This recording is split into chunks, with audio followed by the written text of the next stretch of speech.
E pela internet, o presidente Donald Trump fez uma ameaça ao grupo terrorista ontem. É o Eliseu Caetano que vai trazer mais informações sobre isso para nós. O que disse Trump sobre esse caso, Eliseu? Bom dia.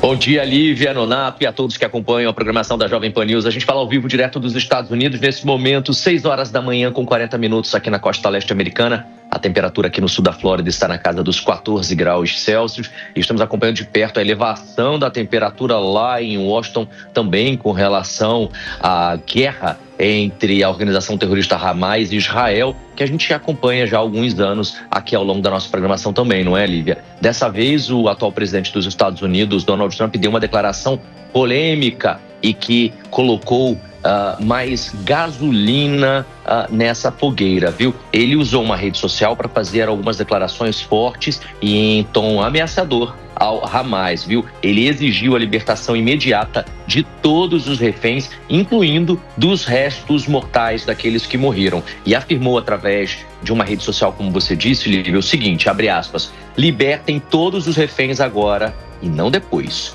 ou será o fim para vocês, fecha aspas. Trump também declarou que está fornecendo a Israel tudo o que o país precisa para terminar o trabalho, entre aspas. Foi essa a frase, foram essas palavras utilizadas por Donald Trump, terminar o trabalho, e que nenhum membro do Hamas estará seguro se não obedecerem ele. Ele também fez um apelo ao povo de Gaza, prometendo aí o que ele chamou de um futuro bonito se os reféns forem libertados, mas ameaçou, viu? Haverá um inferno a pagar se isso não acontecer. E aí a gente também começa a entender como estão acontecendo as movimentações de bastidores, porque os Estados Unidos quebraram aí um protocolo de décadas, colocando diplomatas do país para intermediar essas negociações de paz diretamente com a organização terrorista Hamas, viu? De acordo com informações de uma agência de notícias aqui, o enviado dos Estados Unidos para assunto de reféns, essa é a nomenclatura dele, o Adam Boehler, foi autorizado a dialogar diretamente com Hamas, algo que contraria diretamente a política tradicional dos Estados Unidos de não negociar com organizações terroristas. As reuniões, segundo as informações, aconteceram em Doha, no Catar, nas últimas semanas, mas não ficou claro quem representou, o Hamas nessas conversas.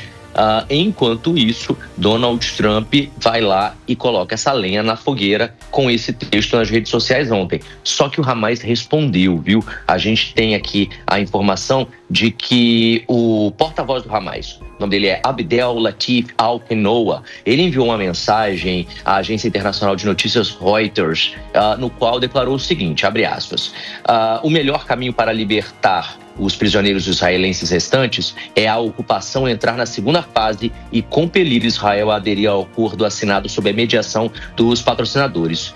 Essa declaração sugere, portanto, Lívia, Nonato, que o Hamas está pressionando Israel a cumprir o acordo de cessar-fogo que foi negociado em janeiro e que prevê a libertação dos reféns restantes em uma segunda fase, juntamente com negociações para um fim definitivo da guerra. Aliás, nesse comunicado, ele disse o seguinte, que as ameaças repetidas do presidente dos Estados Unidos, Donald Trump, contra os palestinos constituem, portanto, um apoio ao primeiro-ministro israelense Benjamin Netanyahu para abandonar o cessar-fogo em Gaza e intensificar o cerco à população daquela região do país. O Hamas também criticou a postura de Israel após o fim da primeira fase do cessar-fogo, que ocorreu no sábado, porque desde então, como a gente também tem acompanhado aqui ao longo de toda a nossa programação, Israel impôs um bloqueio total a todos os bens que entram em Gaza e está exigindo a libertação imediata de todos os reféns que ainda estão sob o poder dessa organização terrorista. Seguiremos aqui acompanhando todos os desdobramentos desse e de outros fatos, Lívia, Nonato, e eu volto ainda ao longo dessa edição do Jornal da Manhã e também de toda a programação para a gente ir atualizando tudo que acontece aqui nos Estados Unidos e também no mundo. É com vocês aí no estúdio. Combinado, Eliseu Caetano. Obrigada, viu? Até já.